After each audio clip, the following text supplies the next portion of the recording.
Good morning. আজকে মৎসবের শেষ দিন। আজকে যে ভাত কাড়াকাড়ি হবে তার থেকে কিছু ভাত, যেটা প্রথম দিন বলেছিলাম, সেটার থেকে কিছু ভাত রেখে দেওয়া হবে।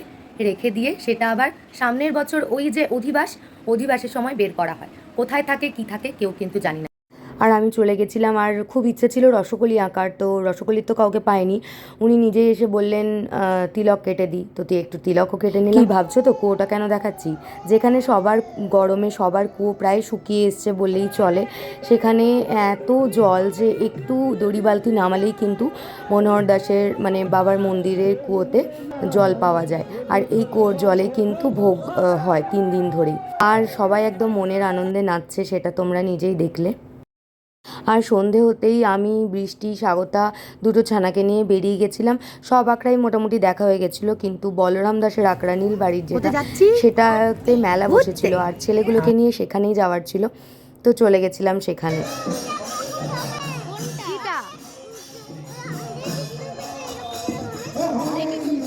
আর গিয়েই তুতান আর দিদির সঙ্গে দেখা হয়ে গেল, ওদের সঙ্গে একটু গল্প করে নিলাম।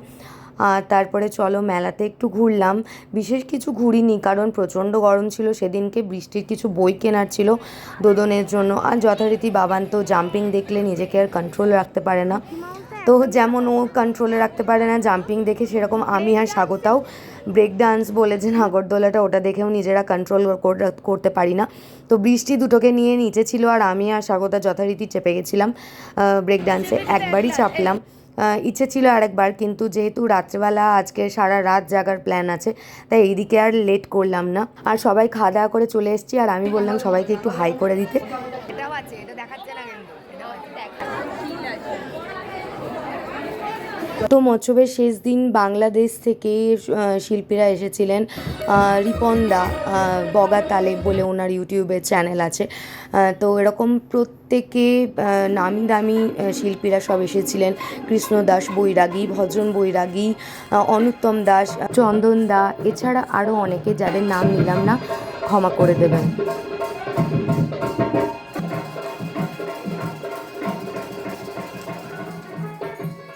আর আমার নাম যদি খুব গুলিয়ে না যায়, তো ইনি হচ্ছেন ভজন বৈরাগী। বহু দিন বহু বছর ধরে উনি কিন্তু আসেন প্রতি বছর। এরকম অনেক গুণী শিল্পীরা আছেন যারা প্রত্যেক বছর নিজের থেকে শ্যামসুন্দর বাবার আখড়াতে, মনোহর বাবার আখড়াতে গান শোনাতে আসেন।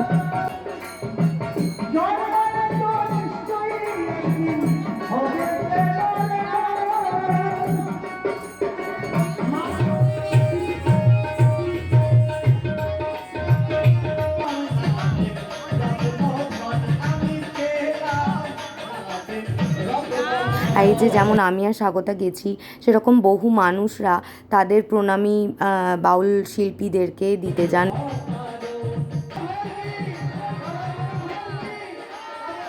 এখন কিন্তু কেউ ভাবে না যে আমায় কে দেখছে কে না দেখছে, সবাই কিন্তু সাবলীলভাবে আনন্দ করে, নাচে, গান করে।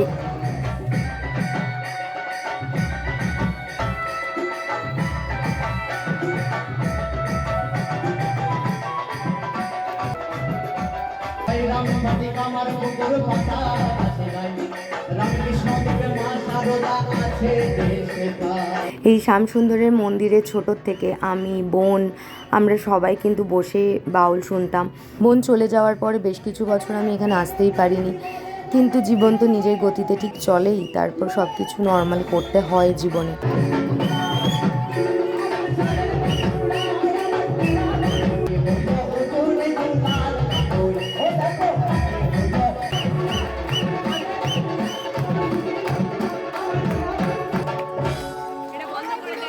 রাত্রি এখন বাজে 11:15।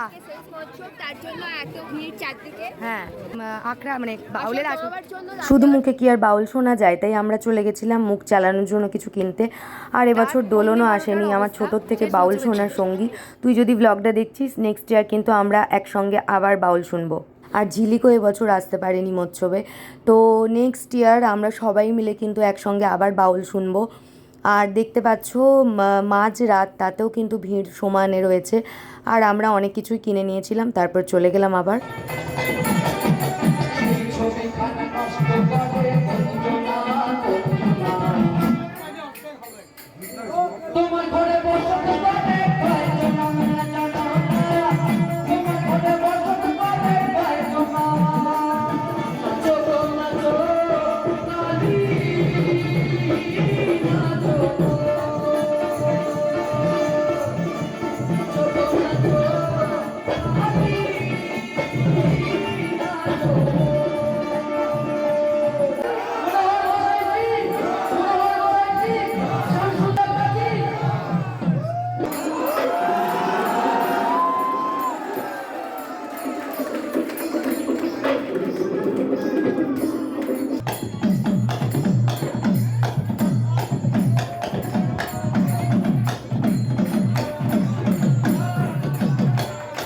এখনও কিন্তু সব শেষ নয়, প্রচুর আনন্দ করেছি একদম সকাল হওয়া অবধি, আর দারুণ দারুণ চমকও আছে। তো এটা জানতে হলে কিন্তু আমার ব্লগে চোখ রাখতে হবে এবং পরের ব্লগটা অবশ্যই দেখতে হবে।